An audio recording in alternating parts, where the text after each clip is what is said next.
क्या कभी आपने रात के अंधेरे में सुनसान सड़क पर कोहरे के बीच सफर किया है और आपके सामने एक सजी धजी दुल्हन आ जाए तो आप क्या करेंगे?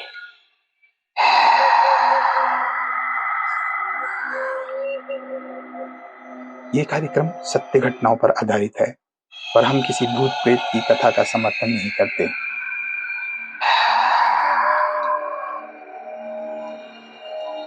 मैं डॉक्टर कृष्णन ऐसे ही लोगों से मिला हूं जो अपनी आप बीती मुझे बयां कर चुके हैं। तो आज जानते हैं मरीज नंबर 101 की आप बीती। मेरा नाम अरविंद है। मैं अपनी बहन की सगाई से भावलपुर से वापस लौट रहा था। मेरा घर लगभग 60 से 70 किलोमीटर की दूरी पर था। सब रिश्तेदारों ने मुझे रुकने को कहा, पर अगली सुबह मेरी एक इम्पोर्टेंट मीटिंग थी तो मैं रुक नहीं सकता था। जब मैं अपने घर की ओर निकला, सड़क पर कोई नहीं था। चारों तरफ सन्नाटा था। पूरे रास्ते में कोहरे की हल्की पतली परत जमी थी। मैं भी मन में गाना गुनगुनाते हुए कार चला रहा था। तभी मैंने देखा एक औरत खड़ी हुई है जिसने लाल साड़ी पहनी हुई है। वह हूबहू दुल्हन की तरह लग रही थी, मानो अभी अभी शादी से भाग कर आई हो। और वो मुझसे लिफ्ट मांगने का इशारा कर रही थी। मैं अचानक डर गया और मेरे मन में उन भूतों के बारे में कहानियां आने लगी जो मैंने बचपन में दादी से सुनी थी। लेकिन मैंने देखा कि एक बड़ी संख्या में गांव वाले मशाल लेकर उस औरत के पीछे दौड़ रहे थे। मैंने अपनी कार जाके उस औरत के पास रुकी। वो चिल्ला रही थी, प्लीज हेल्प मी।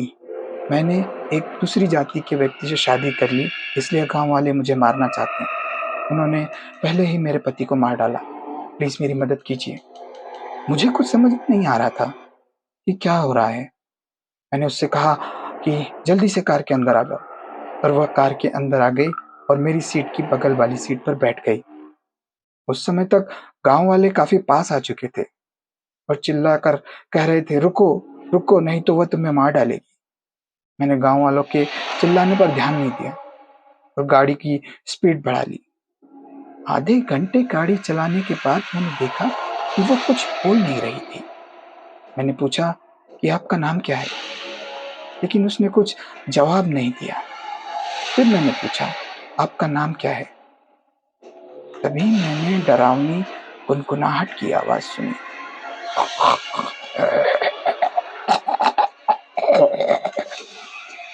मैं डरने लगा। फिर मैंने देखा कि उसका घूंघट नीचे जा रहा था और उसका चेहरा सफेद था। आंखें बिना पुतलियों की काली थी और उसके बड़े बड़े दांत बाहर आने लगे थे। उसके पूरे चेहरे से मांस के लोथड़े लटक रहे थे और वो जोर से चिल्लाती हुई मेरे ऊपर लपकी, उबारा डायन, उबारा डायन नाम है मेरा। और उसके बाद मुझे कुछ याद नहीं। मेरी आंखें इस अस्पताल में आकर खुली। उबारा अक्सर मेरे बाजू वाली सीट पर बैठकर मुझसे बातें करती।